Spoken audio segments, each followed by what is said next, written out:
सबसे जय जय श्री राम, जय जय श्री राम। और सूरमुखी पंचमुखी हनुमान जी स्वामी मंकी महाराज राजीव नगर माँ बहुत सीताराम पाठ का भव्य आयोजन रखा गया है।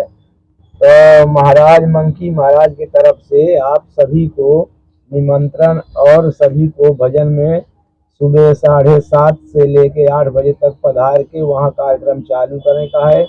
सबका मान ले और सबका सब परिवार सहित 14 तारीख का निमंत्रण है।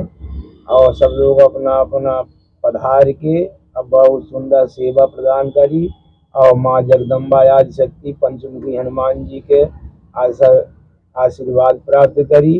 कलयुग के सीताराम का कलकी भगवान का अवतार हुआ है, जिसमें हम सीताराम का आनंद ले रहे हैं। जय जय श्री राम। हमारे भैया कहने चाहते हैं, कुछ और कहिए।